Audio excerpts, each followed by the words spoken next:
Most business owners don't realise that there's an invisible line that can mean the difference between losing your home and actually getting a fresh start in business. I've seen two directors face the same type of debt. One lost it all and the other told me last week that insolvency was the best thing that he'd ever done. So I'm going to show you exactly where that line is and how you can protect what matters the most. Now today's video is about two directors. Let's call them John and Mark. And I'm going to tell you exactly what happened for John to lose his business, his home, and he's ended up bankrupt. While Mark is running a successful, profitable business and he thinks insolvency was the best thing that could have happened. So there's two similar businesses, two similar problems, and two very different outcomes. So what happened? Listen, I'll give you a little bit of background. Both of them had long-running and established construction firms. They were doing a combination of commercial work and domestic work. And problem number one was cash flow started to dry up.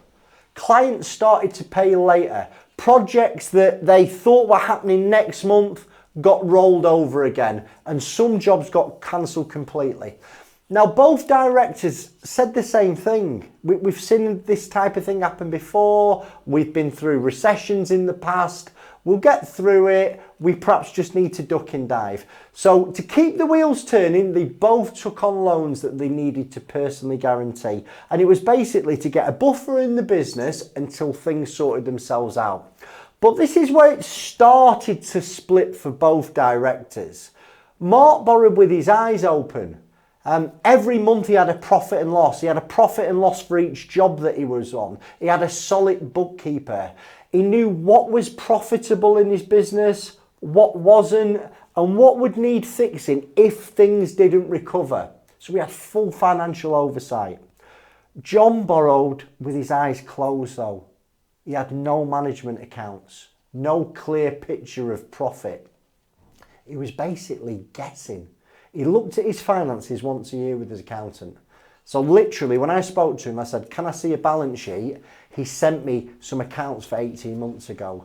It was about as much use as a chocolate tea cozy. He did not know what was happening in his business. He didn't know what was happening on the various jobs. He just knew that he was running out of money. And the real lesson here is, if you're going to sign a personal guarantee, listen, I'm not against personal guarantees, but don't sign them on optimism.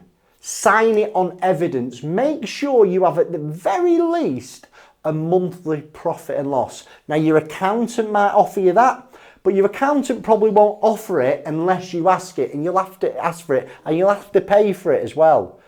But a bookkeeper can do that. It'll cost you a few £100 every month. But make sure somebody is running the finances in your business, because if you've got no financial information, it's like driving a car blind. Eventually, it's going to crash. Now I'm going to talk to you about what happens if you ignore HMRC and don't pay them. Now, I see this all the time, right? A business starts to slow down, costs go up, there's a shortfall on payroll. Because remember, if a business slows down, a lot of us have got fixed costs that still need to be paid every month. You might get a demand from a supplier and you haven't got the money to pay them, but you need to pay them to get the stuff to site, and you end up dipping into the VAT money. Now, you know you shouldn't. You know that that money's HMRC's, but it's in your bank account, and in your head you'll think, right, well, I intend to catch up next month.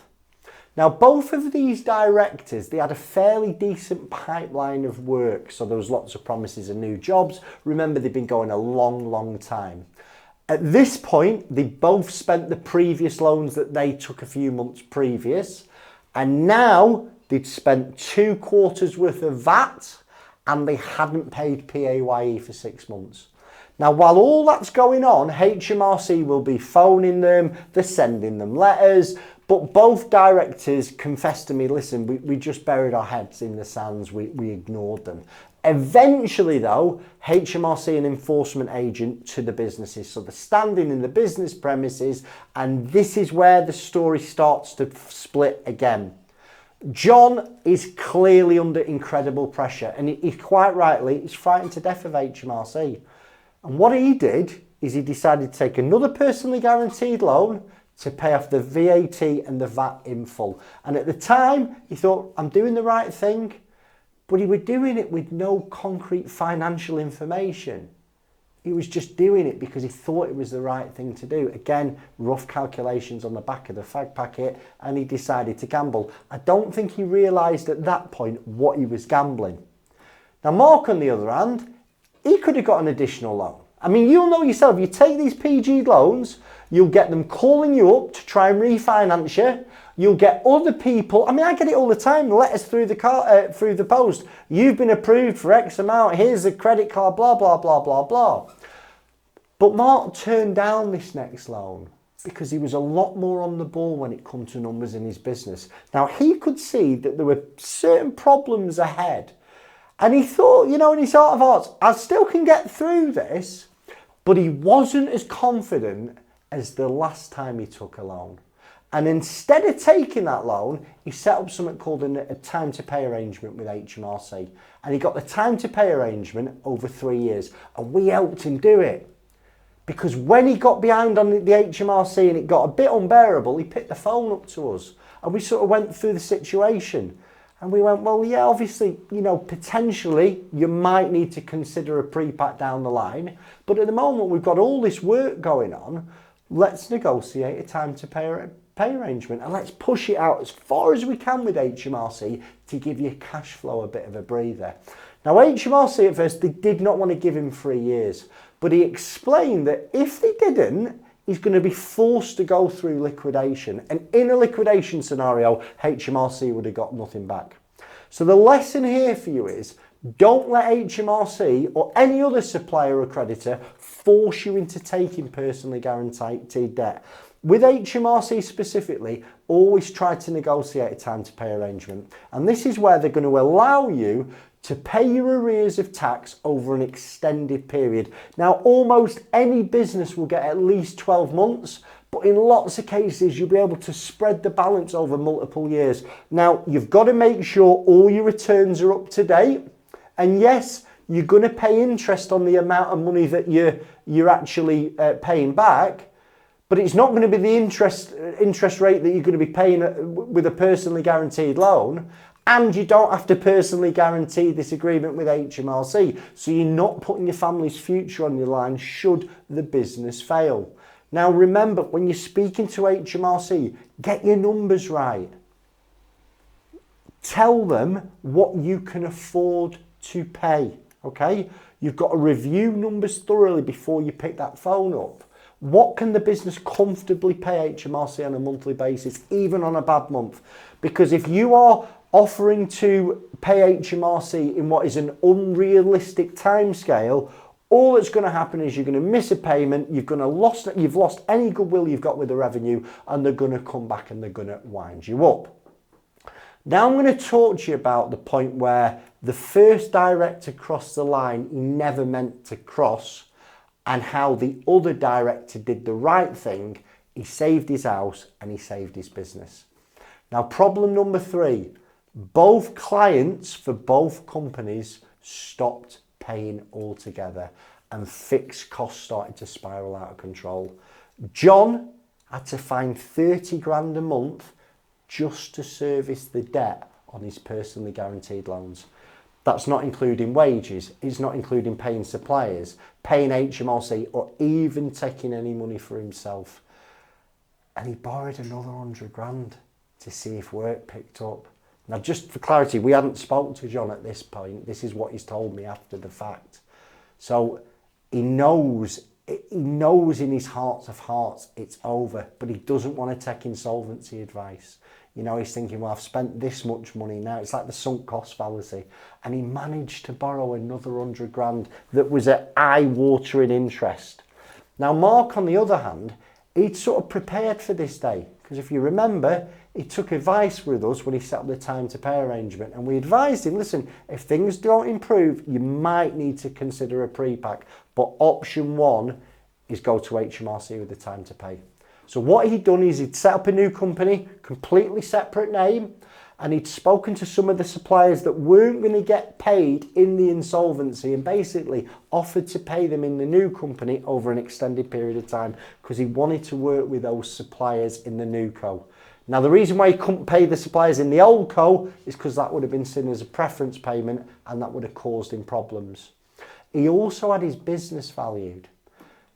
Now, when all this had happened, he realised there's no way of recovery. He fell behind on his time to pay arrangement with HMRC and he placed the business into voluntary liquidation.